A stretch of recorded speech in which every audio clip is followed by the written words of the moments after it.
Welcome to the Science Studio. We're actually at the Scripps Institution of Oceanography today in La Jolla, California. The Scripps Nuremberg Prize was awarded last night to our guest, Richard Dawkins. Richard is a well-known evolutionary biologist, just finished as Charles Simonyi Professor for the Public Understanding of Science at the University of Oxford, and a well-known author, obviously, of books from The Selfish Gene through The Blind Watchmaker to The God Delusion, and his new book, which we'll talk about in a moment. But welcome, Richard. Thank you. New book is called? The Greatest Show on Earth, The Evidence for Evolution. It was supposed to be called Evolution, the Greatest Show on Earth, the Only Game in Town, which was a slogan on a t-shirt that somebody sent me, but the publishers wouldn't go for the second part, so it's limited to The Greatest Show on Earth. All right. Now, I mentioned we're at Scripps. The former director of Scripps and the half of the prize name that you got, Bill Nuremberg, was also a great communicator of science. And I'm just thinking that you're in great company in winning this prize. If you look at the list of the folks who got it, I'm just checking now. It's Ed Wilson. Pretty good list. David Attenborough, Jane Lubchenco, who's now the administrator of NOAA, Walter Cronkite. Yeah. Jane Goodall, Craig Venter, James Hansen. Two climate people in there, incidentally, and we are at a place where a lot of the original work has been done that contributes to the whole global warming issue. This is slightly a curve for you, but only in the sense that global warming is one of the important issues in science and social policy at this point. And we have now an administration where the president has said that he wants to restore science to its rightful place on the US agenda, and a leader of the House who says that her agenda can be expressed in 4 words: science, science, science, and science. Can we just lead off by some comment on the whole the state of science relationship to policy? I'm delighted that we now do have an administration that takes science seriously, treats science with respect, and it's about time. I mean, we've had 4 years, science has been in the wilderness for 8 years indeed. Mm-hmm. So that's extremely welcome. On the matter of global warming, and it's obviously an extremely important issue, it's one that's very hard for lay people to evaluate. It's very complicated, involves complicated model building, and lots of different experts involved in their different spheres. That does make it hard, because it means that to some extent we who are not versed in the details have to take on trust what experts tell us, and that's always risky. It's not what scientists like to do. I mean, they like to sort of evaluate it for themselves. But inevitably, scientists in one field have to say, well, we trust our colleagues in other fields to be getting their sums right and doing their modeling right and things. But that does make it a little bit awkward. It means that I'm not being a climatologist. I don't feel able to speak with the same authority that I could speak with in, say, evolutionary biology. Yeah, we sort of had a conversation about this a few days ago in Arizona at the Origins Initiative. This dichotomy between, on the one hand, a public that would like to have a definitive answer to things and thinks that that's what science delivers, and the reality of science. In communicating, in your job as Simonyi Professor, did you find that was one of the issues that you had to be constantly... Yes, it is difficult. I mean, and the way I put it is that I'm not qualified to tell you anything about physics. I'm probably qualified to interrogate a physicist and to pose interesting questions to a physicist, but I can't speak with any authority on physics. And I suppose that a layperson who doesn't know any science at all does tend to think, well, I need to get an authoritative opinion on everything. I need to know, is this true or isn't it true? And they don't take kindly, politicians don't take kindly to being told, well, sir, it's a bit uncertain. Some people think this, some people think that. The evidence isn't yet all in. But unfortunately, that's the reality of the world. Did people make that argument to you when you got into the God business? I mean, what do you know about that? Well, they did, but I mean, I'm less impressed with that because although there is a subject called theology, which when you have professors of theology, I mean, there are some professors of theology who do interesting things like studying ancient documents, I mean, Hebrew documents and things, and others who study the history of biblical lands. But theology itself, the study of God, the study of the Trinity or the transubstantiation. That seems to me not to be a subject where you can legitimately call yourself an authority. There's nothing there to be an authority on, and therefore I don't feel impressed by the argument when it's applied to me there. Yeah, let's come back to that in a moment and circle around to it. Can we just go back to, very quickly, beginnings? Your family, was there a scientific, religious background? What? Born in? My father read botany at Oxford, I read zoology at Oxford, so we had similar educational backgrounds. He was, still is, very keen on nature and wildflowers and things. Taught my sister and me the names of flowers. My mother too was knowledgeable about that. I suppose I therefore had a sort of scientific background, not a religious background at home, a religious background at school. I was sent to ordinary Church of England schools and was made to go to chapel every Sunday and got confirmed when did the whole thing as a boy. I mean, that's a fairly typically English story, because and my memory is that the requirement for there being RI, as it was known, religious instruction in schools, was in fact part of the suggestion put forward by T.H. Huxley, of all people, when he was running the London... I wasn't aware of that, but I'm not totally surprised, because it does seem to me to be educationally valuable that children should be taught about religion, which I imagine was Huxley's idea. If you teach children about religion, as opposed to teaching them a particular religion, you don't teach them, you shouldn't teach them such and such is true about the world, about God. You should teach them there are people called Christians who believe this, and there are people called Muslims who believe that, and people called Hindus who believe the other. And the implication then is, and you can look them over and make your choice, or indeed decide to choose none of them. I think that a proper program of education in comparative religion would sound the death knell of religion, probably even more surely than a proper education in science, and I'm all for both. One of the questioners after your lecture last night, this is the same point, essentially said, look, I'm a Christian, I would like to impart Christian values to my children. What right do you have to dictate to me that I shouldn't do that?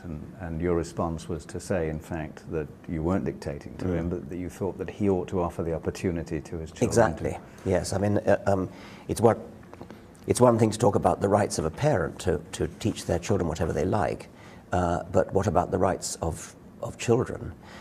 We already accept the principle that there are certain things parents do not have a right to do to their children. They can't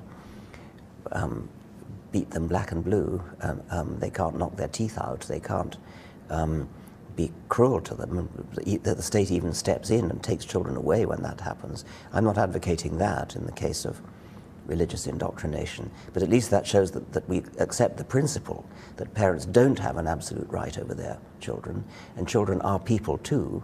They have a right to learn, to be exposed to all that humanity has to offer, which includes science. And if there are parents who deliberately deprive their children of the opportunity to learn all the wonderful things we now know about the world, then that is a serious deprivation. I think that's a form of child abuse. And I'm not necessarily advocating that the state should step in and force the parents to educate them properly, but it's certainly worth thinking about. Going back to your childhood, you actually grew up in Kenya? Well, no, I was there for 2 years and then moved to... No, that's right, and then moved to Malawi, which was where that was then Nyasaland, which was where my father's career was. And so that I do remember, and have been back there. That's just sort of further down, and it's a similar country, but rather poorer, rather well populated. Well, let me check something with you, because one reads the background, the stories can often be wrong. It sounds as though there was already, your father's influence would possibly send you in the scientific direction. You're growing up in an interesting area, naturalistically. But I read that, in fact, you weren't particularly interested as a boy in the naturalist Well, that's side. true. I mean, when I was at, when I look at my fellow students who reading zoology, if you ask them how most of them got into it, many of them would have been bird watchers or bug hunters or butterfly collectors or wildflower kind pressers. of Darwin and Wallace types. Yes, Darwin and Wallace types. Compared with them, I was more interested in the sort of questions of existence, the contributions that biology can make to, I suppose, philosophy. It's not that I was positively anti-natural history. I just wasn't quite so. I'm not a good natural historian, but I'm probably, a bit above average. But I'm far below the average of professional zoologists, who are nearly all better naturalists than I am. So this intrigues me, because you were interested in the why questions, which, as your lecture last night, you were basically saying, look, we do the how stuff very well. The why stuff, that's No, I think we do the why stuff pretty well. At least, if anybody does the why questions, we do. I mean, I think my main point would be why questions are either illegitimate questions, like what is the color of jealousy? That's an illegitimate question. To the extent that why questions have an answer at all, science is going to be the subject that finds them.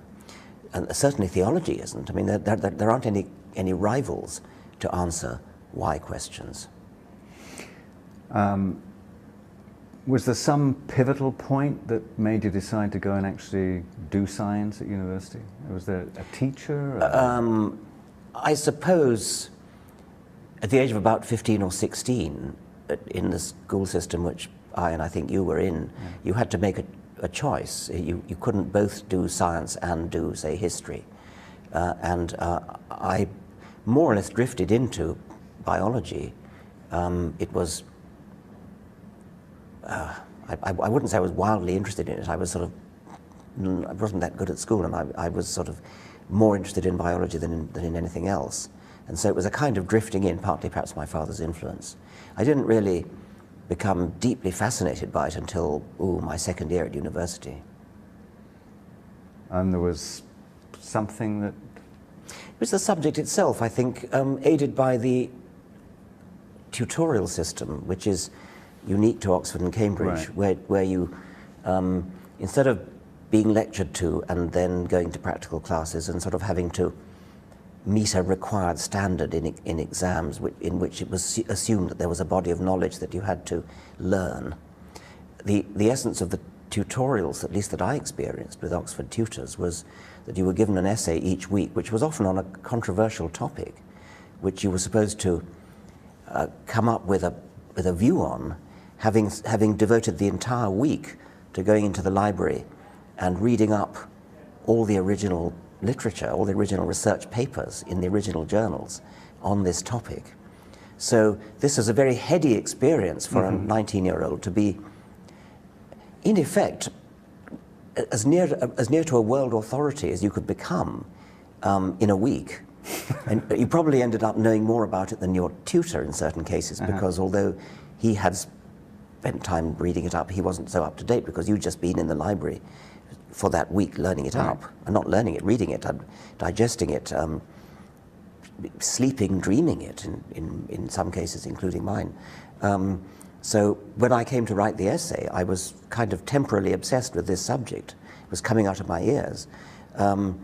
That's a very unusual experience. It's totally different from the experience of a student who says, oh, I'm taking biology 213 or whatever it is, and I'm taking genetics, and so I'm learning the requirement to pass the exam in genetics. It wasn't like that at all. It was write an essay on the controversy between Fisher and Wright on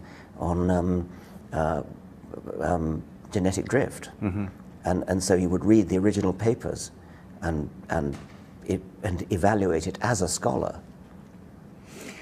I found, don't want to sound like we're complaining about the difficulties of the modern system, but I have found in talking to classes of students recently that one of the things that seems to be missing enormously is history of science. Yes. So there's no context for what they're doing.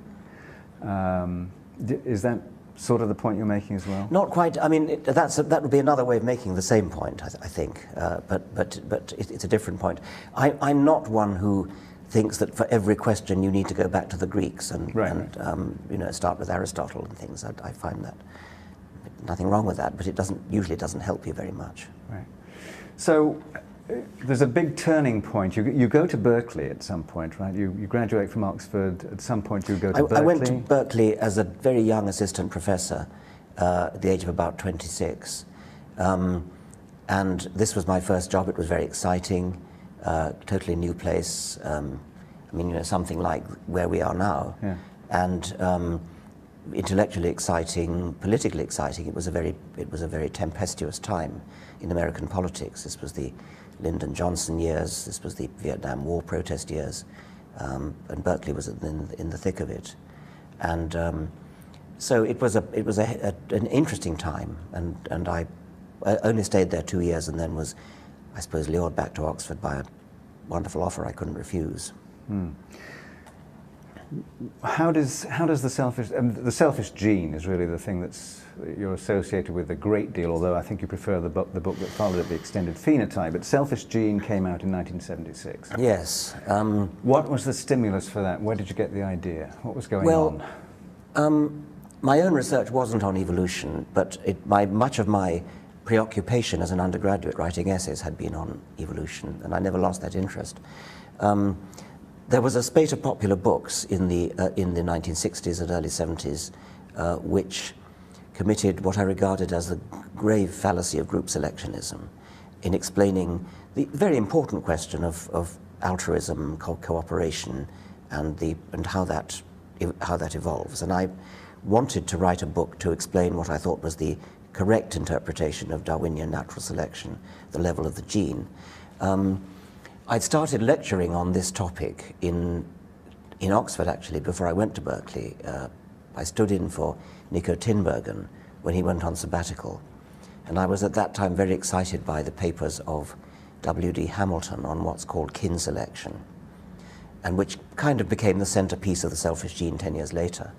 And so I based several of my lectures to the Oxford students on Hamilton. And then when I went to Berkeley, I did the same thing.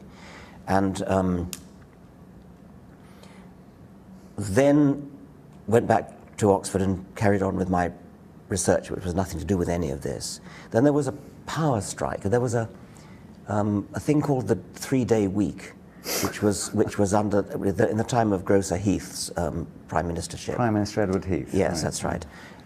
And at the height of the crisis, there was the electricity was completely cut off for great swathes of time every week, so I couldn't do my lab research. Mm-hmm. So I thought, well, now's the time to write this book that I've been nurturing. And so I wrote, I think, one chapter, which was pretty much the first chapter of The Selfish Gene, in about 1972. Presumably one can look up when the 3-day week was. It might have been 73, I can't remember. And then the strike was over and the electricity came back on, and so I dropped it and just put it away in a drawer. And then I got a sabbatical leave in 1975, specifically to finish the book. And by that time, there was more than just Hamilton on the scene. There was Trivers, there was Maynard Smith, mm-hmm. And so I put it into what I think was a fairly coherent view of natural selection at the level of the gene as opposed to the level of the individual, and certainly as opposed to the level of the group, and published it in 1976. Okay, there's a full circle here, and obviously it's getting into too much depth would be difficult. But I remember Bob Trivers, who I think wrote the introduction, the foreword to The Selfish Gene. Talking to Bob about how he went through this kind of a transformation himself, sitting there trying to figure out whether kin selection, a la Hamilton, or group selection, Vera Wynne Edwards' version of things, was the more accurate, and going back and forth, finally having a sort of a revelatory experience and deciding that he was going to go with the kin selection idea. We are now 30-some years on, having gone through the sociobiology phase of E.O. Wilson and so on. And now Ed himself, E.O. Wilson himself, David Sloan Wilson, are espousing a kind of return to group selection. Do you want to comment? Does that strike you? I think they're just confused. I mean, you rightly cite Wynne Edwards for group selection. That was the group selection that we destroyed, and it various other mechanisms which really work at a genetic level. The so-called new group selection is just kin selection, or in some cases reciprocal altruism, under another name. For reasons best known to himself, which I can't understand, D.S. Wilson thinks it's helpful to rephrase it in terms of group selection. How it can be helpful when he's reviving a word which has been debunked and simply grafting that word onto the very thing that did the debunking, namely kin selection and reciprocal altruism and various other things. It seems to me to be utterly unhelpful, to be totally misleading to students, and it's deeply regrettable that E.O. Wilson should have teamed up with him in this way. Do you think that one of the reasons for this, that underpinning some of this is a deep revulsion that some people still have at the rather harsh aspects that come to morality and so on if you're espousing a completely kin selection view? I have too much respect for E.O. Wilson to suggest that he would be motivated by that kind of reasoning. I mean, it may be. I'm sure you're right for certain people, but science, after all, is science. It's the science of what's true. It's the study of what's true, and it doesn't matter if it's disagreeable. It doesn't actually have to be disagreeable, because the fact is that humans are, in many cases, nice and loving and cooperative, and we don't have to obey. We don't have to behave in a ruthless way. I mean, the main message of the selfish gene actually was that genes may be selfish. They have to be selfish. That's sort of almost part of the definition of how natural selection works. But in the course of selfish genes acting in order to promote their self-interest through the generations, they may very well program altruistic behavior at the level of the individual, as I mentioned, kin selection, reciprocation, and so on.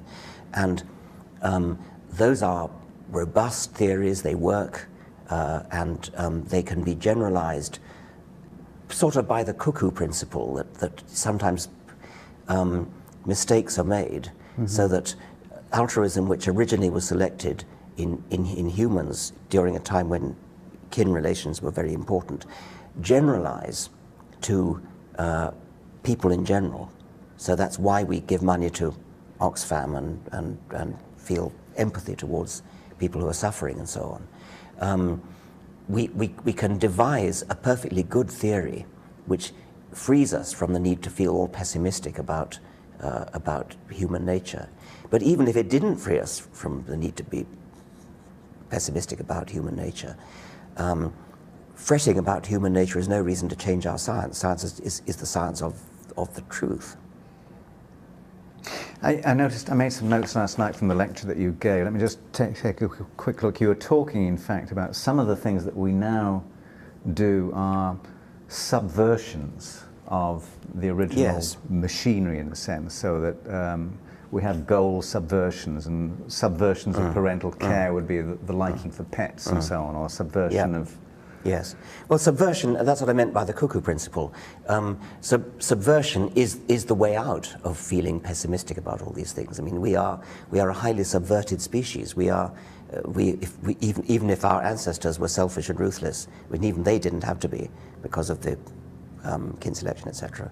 But we are highly subverted, so we actually can be, many of us are, really rather nice. But perhaps I should, before leaving the Ed Wilson thing, I should say, I mean, he's talking specifically about ants, which he, of course, knows better than anybody, and is sort of tempted to say he wants to reintroduce a kind of group selection, because he's looking comparatively at what it is that led to certain groups of insects becoming eusocial and others not, and is saying that you can't get a good handle on explaining which groups went social by thinking purely in terms of the coefficient of relationship, the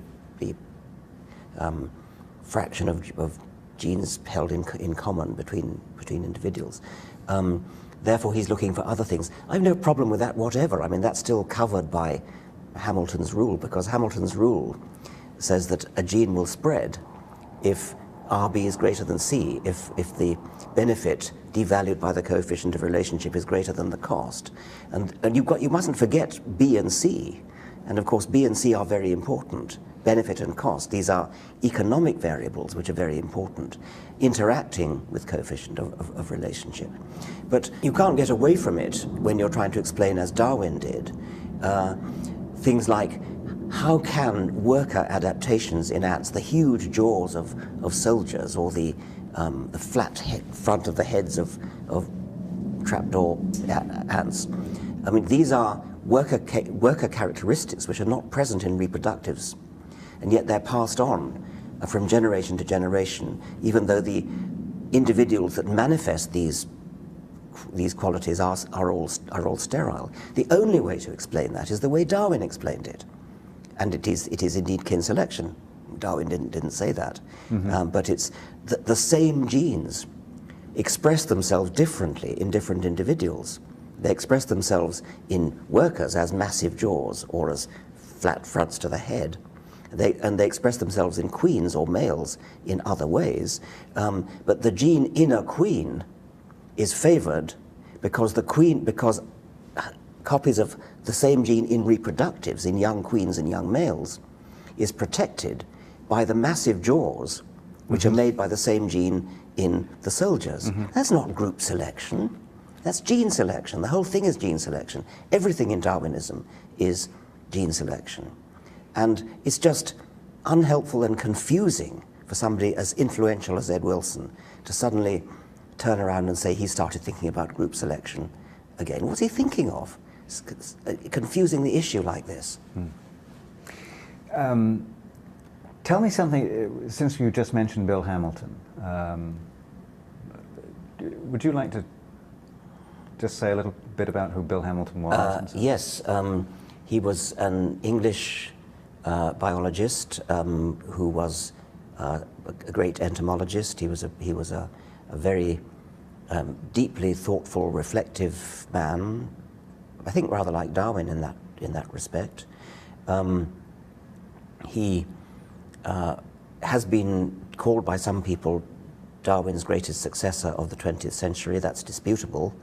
But I mean, Fisher would be another candidate for that. I would say Hamilton was Darwin's greatest successor in the second half of the 20th century. He looked at selection from a genetic point of view. He always asked himself the question, how would a gene improve its survival chances by acting in various ways? And he pretty much laid out the whole theory of kin selection, but lots of other things as well. I mean, he made major contributions to the theory of sex ratios, to the introduction of game theory into evolutionary biology, into the theory of evolution of sex, why we have sex, sexual selection. He was an immensely fertile mind, constantly throwing off ideas which he would bury deep in paragraphs in other papers. You had to sort of, ferret your way through them. I was once having a conversation with him about the evolution of eusociality, true social behavior, in termites, which are rather different from ants, bees, and wasps. And he was praising the theory of, I forget the name, I'll just say X's theory of the evolution of termites. And I said, but Bill, that's not X's theory, that's your theory. You proposed that 7 years ago in your paper in, I forget, I mentioned some journal. And he said, no, that was X's theory. So I said, no, it wasn't. And I ran to the library, which was just close by, fetched the relevant book, opened it and said, look, it's your theory. And he looked at it and he said, oh yes, it does appear to be my theory after all. But X expressed it better, he said. So he had this sort of personality which you being English will know about Winnie the Pooh. Right. He was Eeyore. Eeyore, right, absolutely. He had this sort of lugubrious melancholy. Yes. He was a dear man. He was devoted to science and to truth. It led him into all sorts of difficulties. He felt himself to be undervalued as a student, which he was.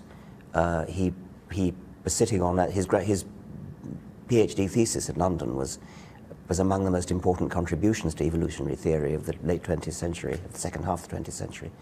It was unappreciated at the time, more or less ignored at the time. And I think he felt done down by this. He sort of felt, not exactly bitter, but I think undervalued. He was immensely valued later in life. I mean, he died celebrated justly and loaded with honours. Yeah. Now, I'm thinking about somebody else about the same period, just to close this, because there's a different response. That, you know, obviously there was George Price. Oh, yes. Another story, George Price, who played an instrumental role in some of the equations that we used to describe the inclusive fitness theory, kinship and so on, who took his own life because it was such a depressing view, allegedly. Yeah, I never met George Price. I mean, Bill Hamilton and John Maynard Smith were both close friends of mine and knew him well. It does appear he was very mentally unstable, and the story does seem to be true that he took his own life because he was so depressed by the implications of evolution for human morality. It seems to me a curious sort of reasoning, because it's quite clear that we don't, as a matter of fact, follow Darwinian dictates slavishly the way he might have feared. But there are all sorts of stories told about him, and I think they're true because they were told me by people who knew him well. He took literally the injunction to sell all that thou hast and give to the poor, and he became completely poverty-stricken. I mean, sort of dressed in rags and sleeping in doorways and things, because he gave everything away.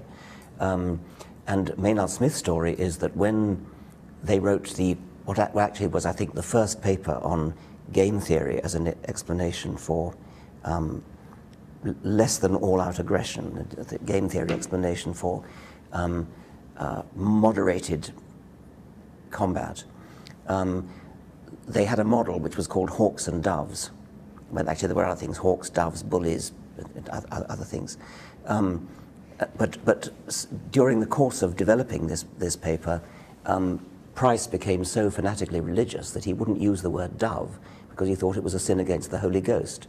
And so, in that first paper, dove was actually changed to mouse. It was hawk and mouse. Wow. Later, Maynard Smith restored it to dove, and that's the way we now know it. It's become known throughout the literature as hawks and doves. Yeah. How do you explain this thing? I noticed that, I mean, interviews that have been done with you, many of them, but they have a common thread. Yeah. And I've known you for a while, so I'm just curious to know how you respond to this. I mean, here's one. I feel uneasy approaching Richard Dawkins' house in Oxford. The strange thing about reading his latest book, this was The Devil's Chaplain particularly, is that I agree with virtually everything he says, but find myself wanting to smack him for his intolerance. Well, I'm not the best person to... I mean, I think there's a difference between arguing robustly against somebody and being intolerant of them. I mean, I guess intolerance is refusing to listen or not bothering to argue because you just sort of simply think they're beyond the pale. I suppose I occasionally do that, but who doesn't when you're faced with some of the provocation which one occasionally gets? Yeah. But if somebody is honestly interested in working together to get at the truth, if they're ignorant, and we're all ignorant of something, I mean, you know, we're ignorant of most things, I'm very, very happy to have a discussion with anybody, which I hope is amicable. I think if they're, if I feel that somebody is wantonly and deliberately deceiving because they've got some sort of agenda, I might be intolerant of that. And Maynard Smith, whom I greatly admire, who was extremely good with students, with anybody who genuinely wanted to know. I've seen him go red with anger at a creationist who he detected, he caught out in using deceptive tactics to mislead students.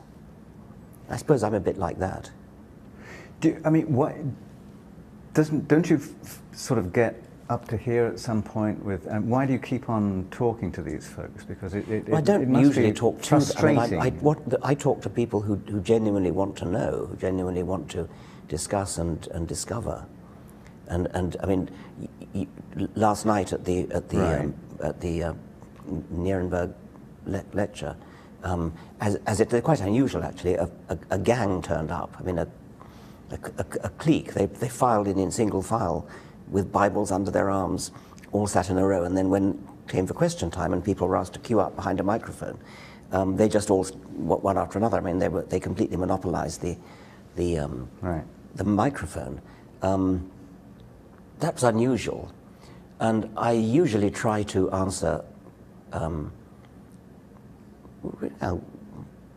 robustly, but I hope courteously. I think I did lose it once last night when the Hitler-Stalin question came up, which I've just had so many times. It's such a stupid question, and yet over and over and over again they trot it out. Oh, the false...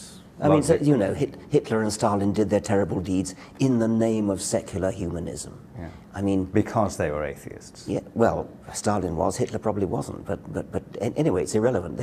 They didn't do it in the name of secular humanism, and there is no possibility of doing it in the name of secular humanism. Why would you? I mean, how could you logically derive violence and killing from secular humanism? You easily could derive it from Nazism, which Hitler did, or indeed from certain religions, as we know only too well today. Mm. The campaign on the English buses, could you speak? It's a bit of a joke. I mean, it was started by a young woman called Ariane Sherine, who was provoked by pro-religious bus advertisements. I think they said something like, if you don't believe in Jesus, you'll go to hell, or something like that. And so she wanted to run a counter-campaign, which was much gentler than that. Her campaign said, there's probably no God. Now, something like, stop fretting and enjoy your life, or something like that. Mm-hmm. So she put a piece, I think it was on the Guardian website, appealing for money to pay for a campaign of advertisements on buses. And she knew she needed £5,500 to get 30 buses for 1 month. And she actually got, I think, £100,000 in 2 days, almost all from small subscriptions. Before I knew about all these small subscriptions coming in, I agreed with her that I would put up a matching grant of £5,500, which would mean that if everybody matched, if it was matched, we get £11,000. And in the event I needn't have bothered, I mean, the money just poured in. Mm-hmm. £10 here, £5 there, £15 there. It was a spectacular success, a genuinely popular movement. I'm now rather regretting I made my matching offer because it wasn't necessary. And it's not that I begrudge the money, it's just that I'd have liked to be able to say this was a purely grassroots campaign, which it almost all was. Yeah. I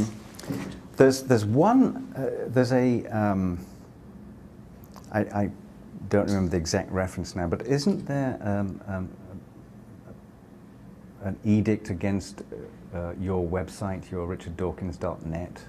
In Turkey? The Turkish yes. people have been told not to go there. Yes. It seems that there's an odd loophole in Turkish law, such that if any citizen goes to the authorities and complains about a website, it's instantly closed down while they investigate it. I think that's the way it works. Yeah. You'd think they leave it open while they investigate it, so it was achieved by this really dreadful man, Harun Yahya, whose real name is Adnan Oktar. He looks like a sort of James Bond villain. I mean, you look him up on Google Image, and you see this extraordinary figure on a yacht with a sort of glass of champagne or something, maybe teetotal, I don't know, with a white suit and looking just like the sort of villain of a James Bond film. I think he's in and out of prison all the time. He's certainly under suspicion of all sorts of terrible things. And he's the one who wrote this astonishingly big, fat, coffee table book. Oh, the one that was sent around? Which sent round free to all. That means there's a colossal amount of money there, because this is a very, very high quality production, not high quality content, but high quality production book with glossy pictures. At least, I don't suppose he's paid any copyright fees for any of those pictures. I mean, there's no acknowledgement of any copyright. I imagine they've all been just ripped off. But it is a very expensive book to produce. It's been sent around free. It's full of elementary zoological howlers. I mean, the theme, every page of the book has a fossil, and then it has a modern animal. And the fossil might be 200 million years old, then there's a modern animal, and the message is, see, they're just the same. So evolution hasn't happened. In a few cases, they are just the same, but which means that, you know, evolution does sometimes slow down. I mean, there are living fossils. But there are other cases where they're nothing like each other. I mean, there's a case where the fossil is a crinoid, a sea lily, and a echinoderm, a sort of stalked sea urchin. And the modern animal that's pictured very clearly beside it is not an echinoderm at all. It's a sabellid worm. It's a tube-dwelling annelid worm. You couldn't get more different if you tried and still remain an animal. I mean, these are different major subkingdoms of the animal kingdom.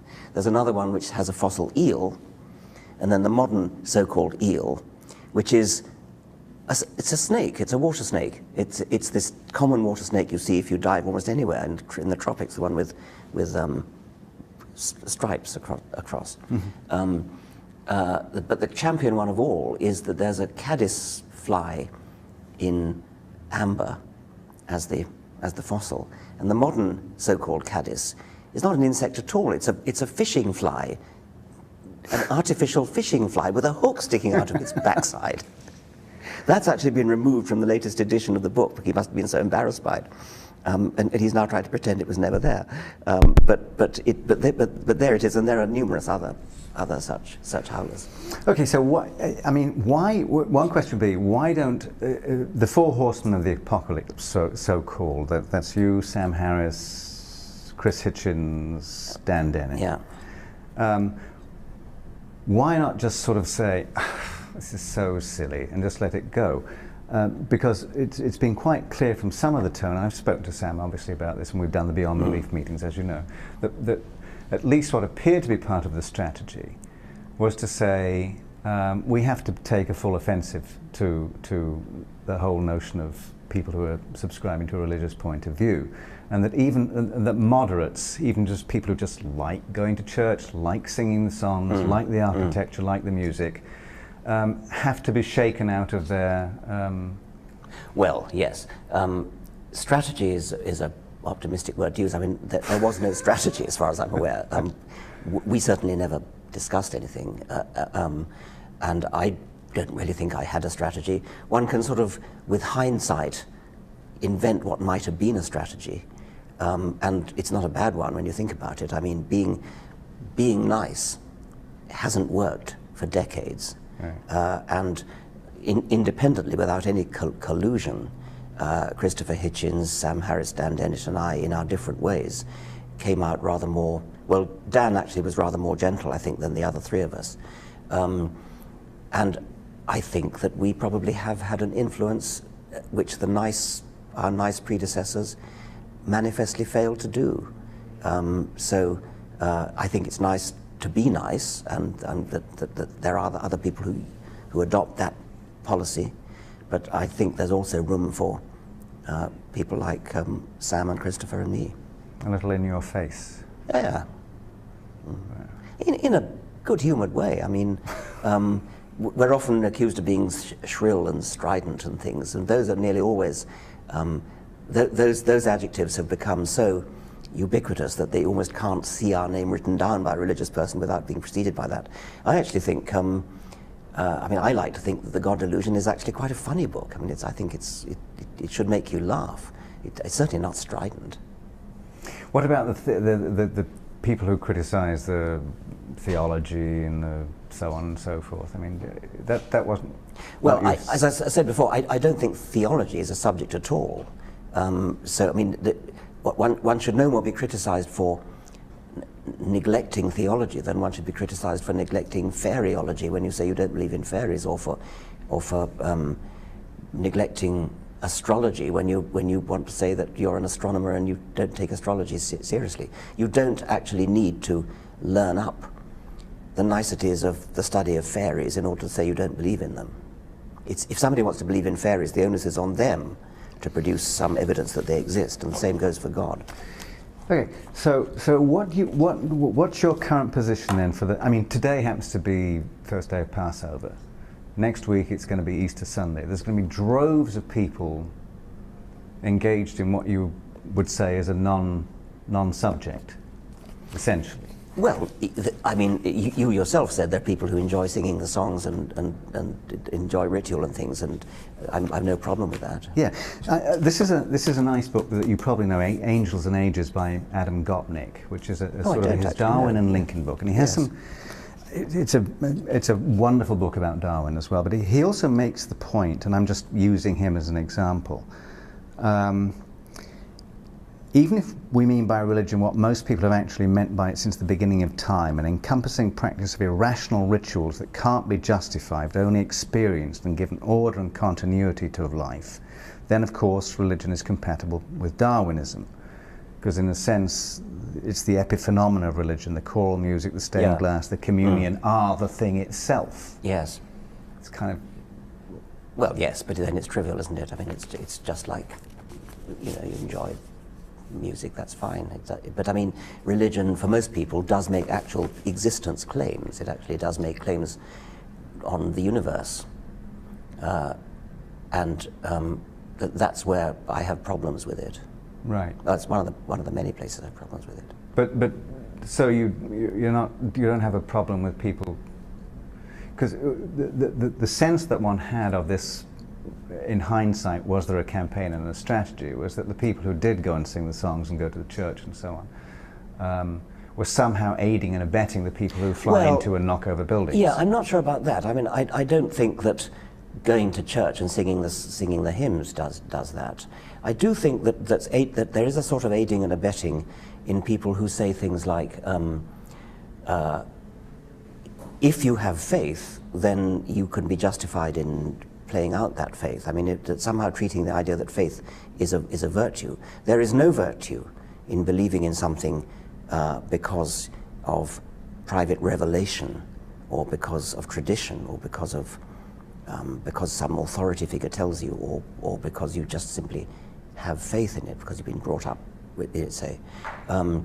That's not a good reason to believe anything. And if you teach children that is a good reason to believe something, then you are aiding and abetting, because then if they believe on faith grounds, on revelation grounds, that it's the right thing to do to be a suicide bomber or something, we don't have an argument against them. They can simply say, oh, that's my faith, you can't touch that, you can't argue against it. I don't have to justify it, faith is enough.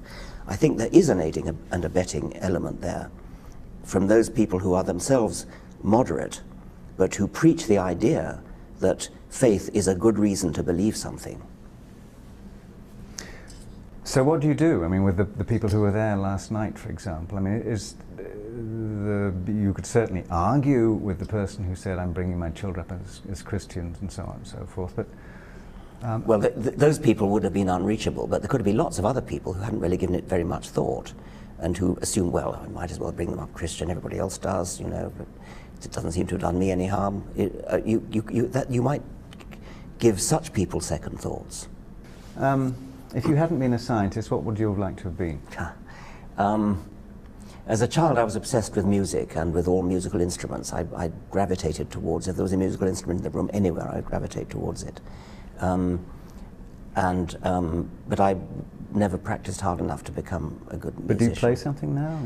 No, I mean, I can. I've got a natural ear for music, which is of the kind, it's melodic, not harmonic. It's the kind that if I can whistle a tune, I can play it on an instrument without thinking any harder than I think about how to whistle it, practically.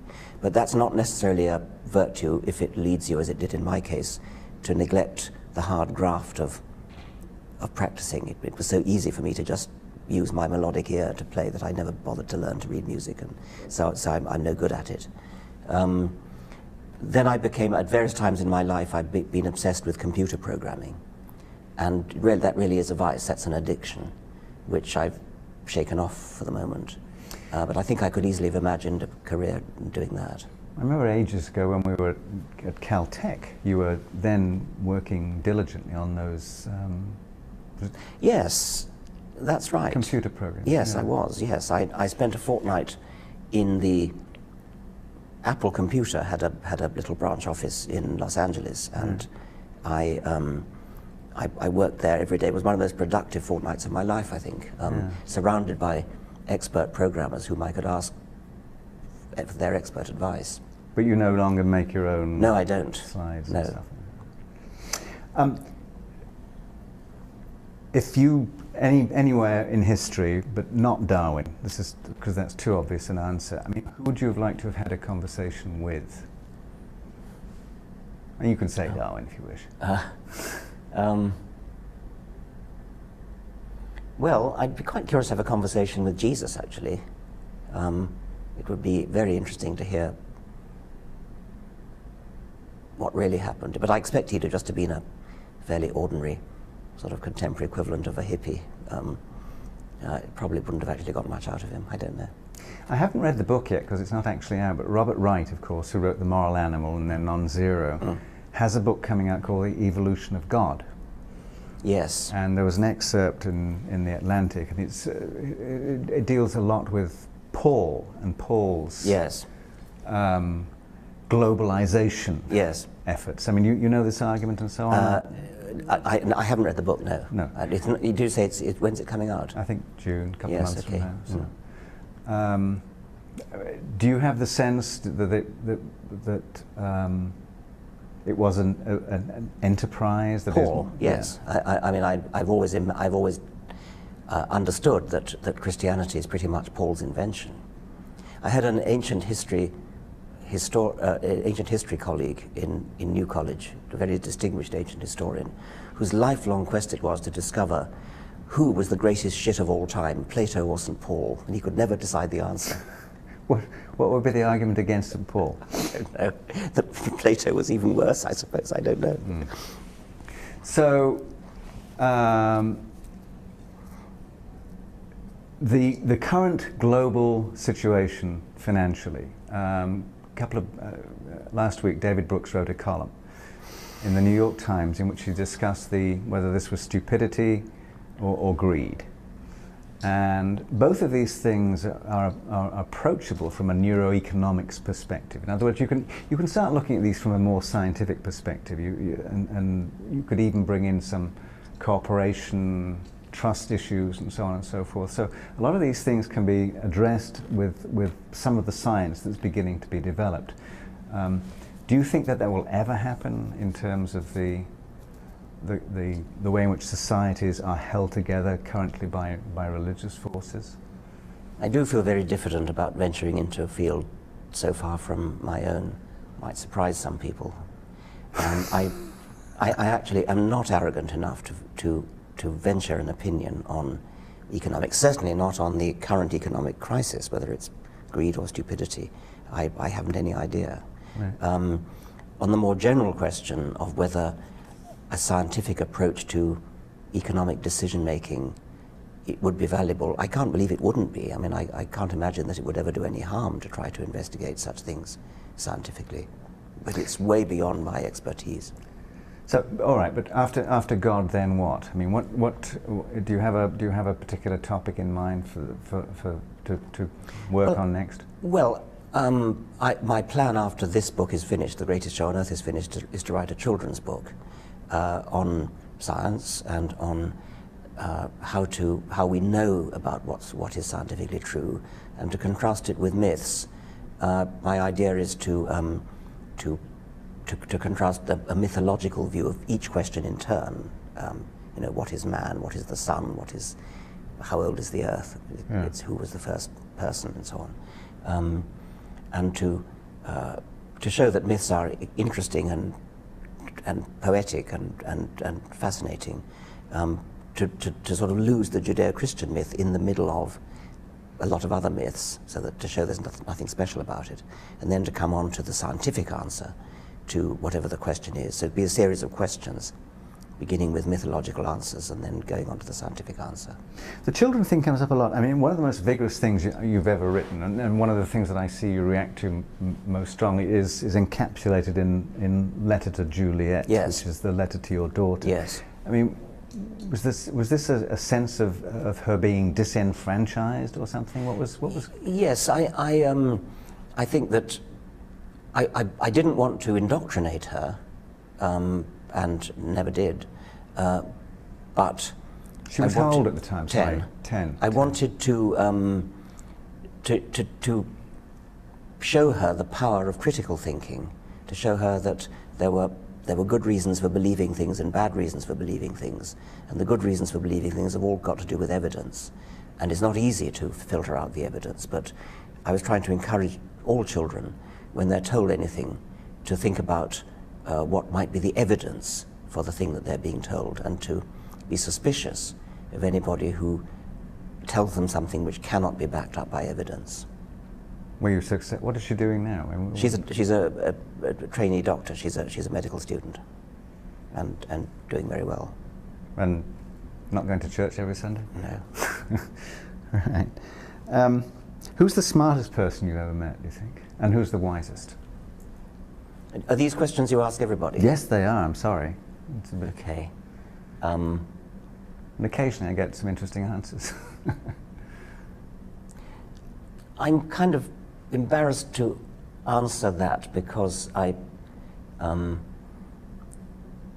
sort of feel it would be unwise Selective. of me to when all the people that I've met, I mean, I've met, you know, close colleagues that I've known for years and talked to on a daily basis for some periods of my life, who I might think of as the smartest person I've ever met. But then I've also met, you know, Nobel Prize winners for 5 minutes, and right. and so I think I'm going to pass on that. Right.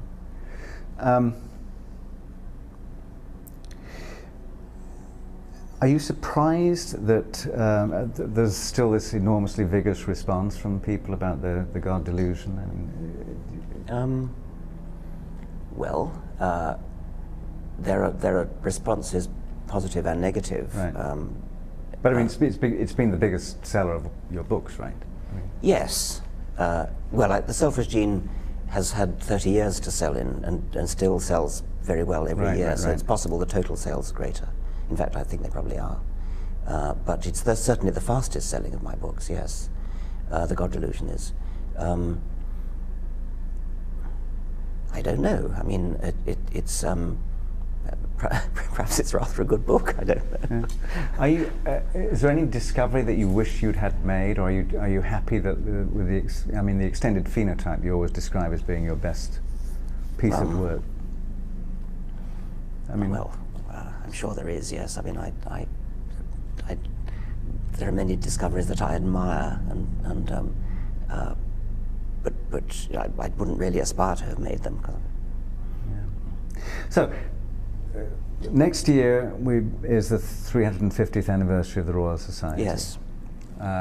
It's an opportunity, as we've discussed, to talk about the sort of fact that we're living in a world that Francis Bacon essentially predicted and described to some extent.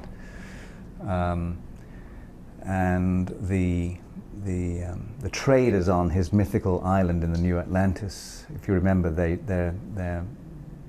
commodity that they dealt with was light, the light of understanding. So, in a sense, scientists could be described as merchants of light. We have a 350-year enterprise going on, at least, although there was this scientific revolution leading up to that and so on. How do you think it's done so far? I think it's magnificent. I mean, I hardly need say that in my own field of biology, it's been transformed first by Darwin, and then by the whole of biology since, which has been underpinned by the Darwinian idea, culminating in the second half of the 20th century with the molecular genetics revolution, which is just spectacular. I mean, the idea that you turn genetics into a branch of highly accurate digital information technology, Darwin would have loved it. But also in physics, I mean, the progress of physics since the start of the Royal Society, spectacular as well.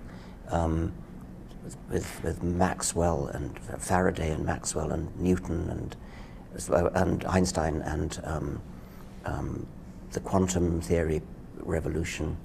I visited twice the Large Hadron Collider in Geneva, and both times was more or less literally moved to tears by the colossal enterprise of cooperating humanity, different languages, different nations, all driving towards the same cooperative end of producing this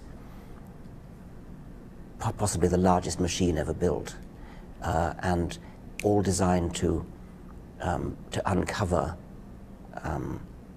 the nature of the universe, merchants of light, indeed. And I didn't think of the phrase at the time, but I was moved to tears by it. I was moved to tears similarly when visiting the Mount Palomar Observatory, and the feeling that these instruments had been used to gaze out through immense distances and back through immensities of time. I think that the scientific enterprise is possibly the thing that humanity has the most cause to be proud of. Richard Dawkins, thank you very much. Thank you very much.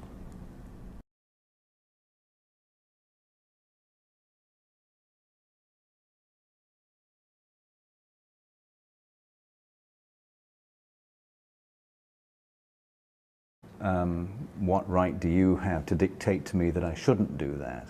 And your response was to say, in fact, that you weren't dictating to him, but that you thought that he ought to offer the opportunity to his children. Exactly, yes. I mean, it's one thing to talk about the rights of a parent to teach their children whatever they like, but what about the rights of children?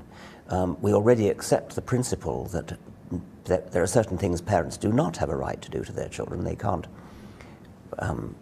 beat them black and blue, they can't knock their teeth out, they can't be cruel to them. The state even steps in and takes children away when that happens. I'm not advocating that in the case of religious indoctrination, but at least that shows that we accept the principle that parents don't have an absolute right over their children, and children are people too. They have a right to learn, to be exposed to all that humanity has to offer, which includes science. And if there are parents who deliberately deprive their children of the opportunity to learn all the wonderful things we now know about the world, then that is a serious deprivation. I think that's a form of child abuse. And I'm not necessarily advocating that the state should step in and force the parents to educate them properly, but it's certainly worth thinking about. Going back to your childhood, you actually grew up in Kenya? Well, no, I was there for 2 years, and then moved to... No, that's right, and then moved to Malawi, which was where that was then Nyasaland, which was where my father's career was. And so that I do remember, and have been back there. That's just sort of further down, and it's a similar country, but rather poorer, rather well populated. Well, let me check something with you, because one...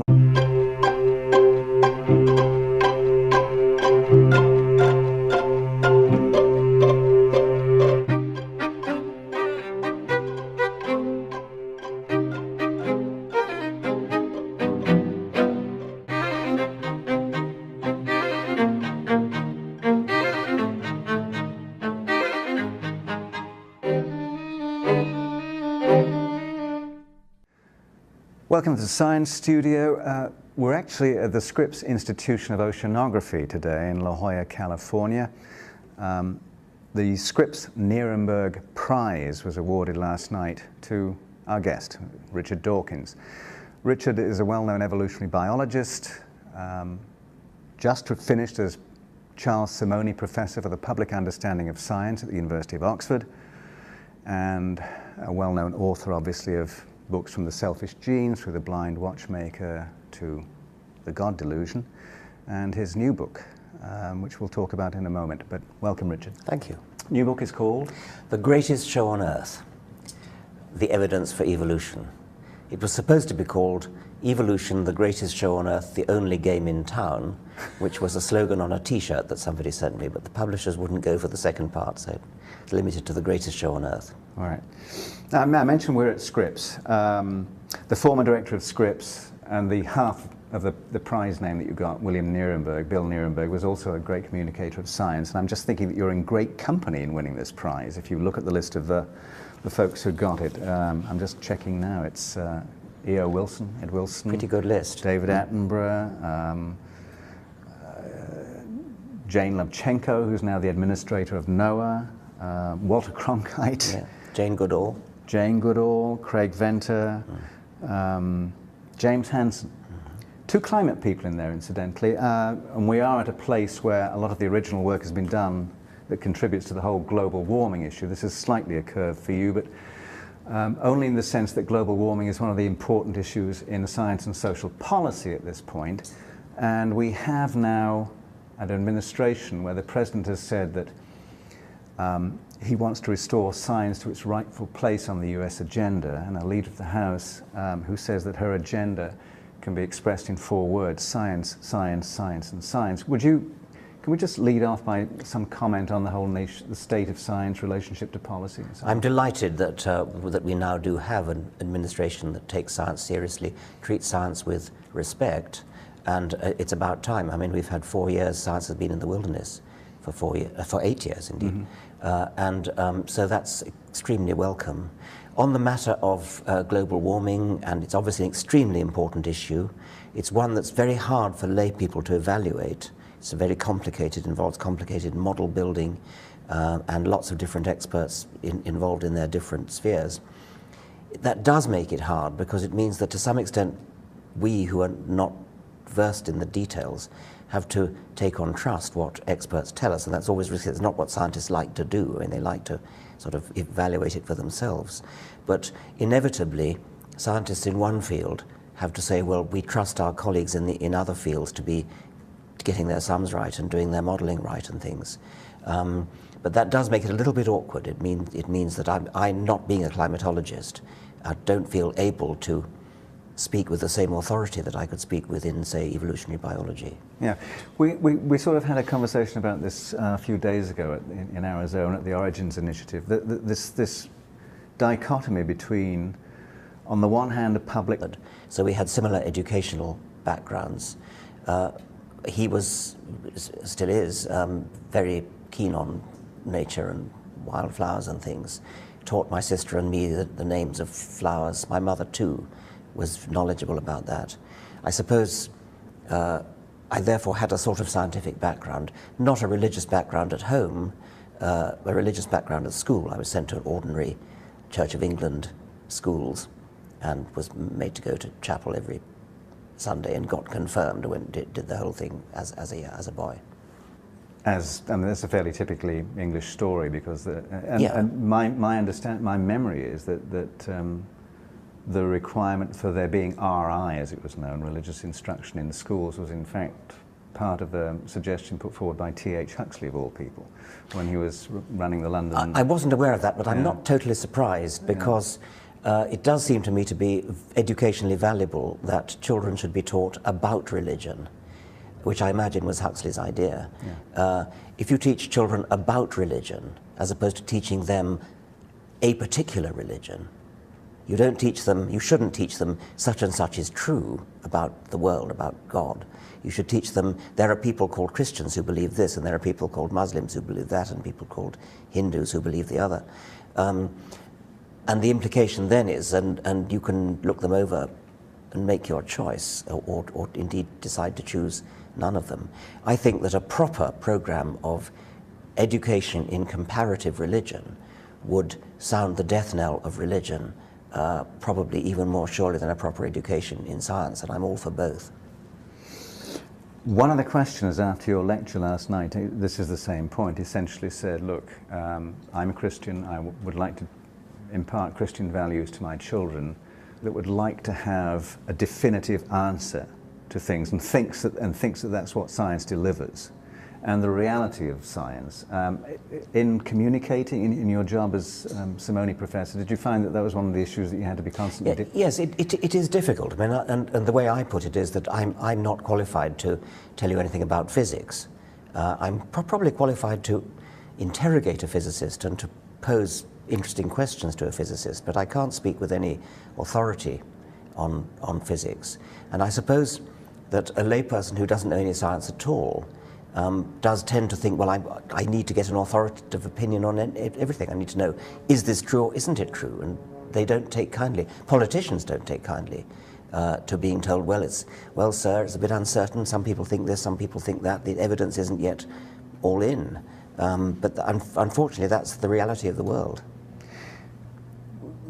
Did people make that argument to you when you got into the God business? I mean, what do you know about that? Well, they did, but I mean, I'm less impressed with that because although there is a subject called theology, which when you have professors of theology, I mean, there are some professors of theology who do interesting things like studying ancient documents, I mean, Hebrew documents and things, and others who study history of biblical lands.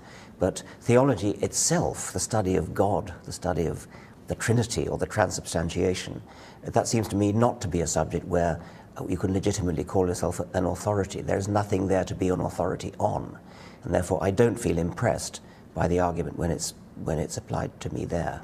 Yeah, let's come back to that in a moment and circle around to it. Can we just go back to, very quickly, beginnings, your family? Was there a scientific, religious background? What? Born in? My father read botany at Oxford. I read zoology at Oxford.